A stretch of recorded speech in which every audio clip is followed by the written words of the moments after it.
Bonjour. Je voudrais essayer d'expliquer aujourd'hui ce qu'est l'évitement pour moi. Donc je vais seulement parler de moi, je ne vais pas faire de théorie. Je vais juste essayer de dire en quoi moi je sais que je suis une évitante. Donc une première chose évidente là-dedans, c'est la peur de déranger. La grande discrétion qui va avec. Par exemple, moi c'est impossible pour moi de mettre des talons. Non seulement pour le bruit, mais aussi pour ne pas me faire remarquer. C'est limite à raser les murs, quoi. Comme si on avait besoin d'être souvent invisible. Et on est donc incapable de prendre notre place. Ce qui va un peu avec ça, c'est la peur du rejet. Donc toujours ne pas se faire remarquer, on est toujours aussi en train de s'excuser. Pour tout, pour rien, mais pardon d'être là en fait. On ne se sent aussi jamais assez intelligent, jamais assez intéressant, jamais assez joli, tout et tout et tout et tout. Et ça, c'est un peu ce qu'on a appris dans l'enfance. Justement, les évitants ont eu tous une enfance un peu compliquée dans le sens où les parents n'étaient pas forcément disponibles émotionnellement. Pour ma part, je suis née pile un an après le décès d'un frère, donc j'avais des parents dévastés. J'ai été conçue en plein deuil ou même avant le deuil.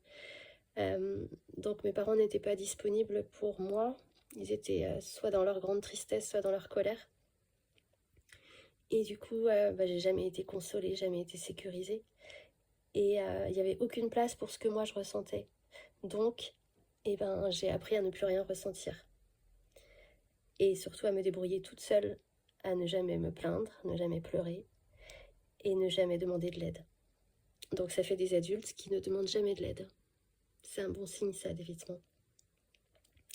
Et du coup on a appris à être seul. Donc moi aujourd'hui j'ai toujours un grand besoin de solitude. La solitude c'est pour moi le lieu le plus sécurisant. Je sais que je ne serai pas critiquée, pas rejetée. C'est vrai que certaines personnes se rechargent avec les autres. Les évitants se rechargent dans la solitude.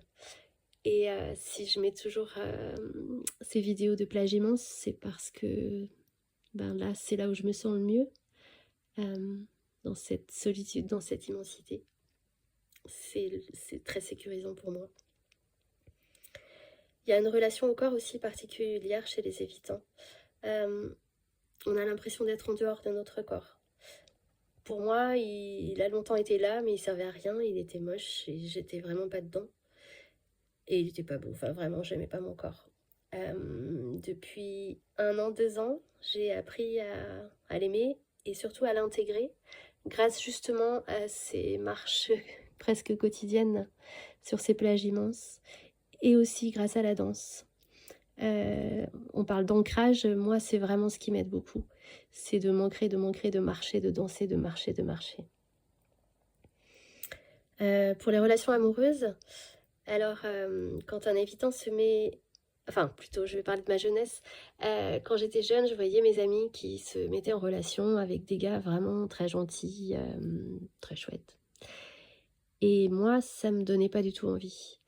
J'ai compris il y a peu que ce qui me donnait pas envie, c'est que ces gars étaient complètement sécures en fait. Et la preuve en est que ses amis sont toujours avec ces gars super chouettes et super sécures.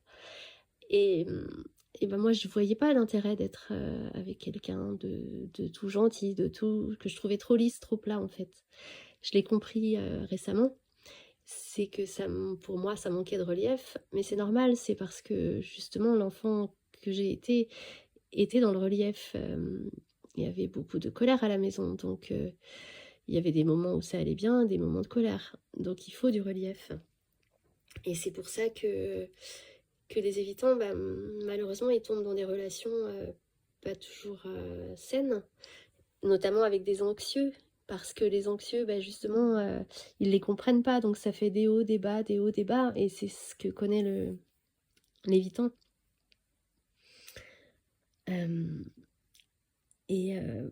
Bon, je sais pas si je suis très claire là-dessus, mais en tout cas, la plus grande peur d'un évitant, c'est d'être étouffé, envahi.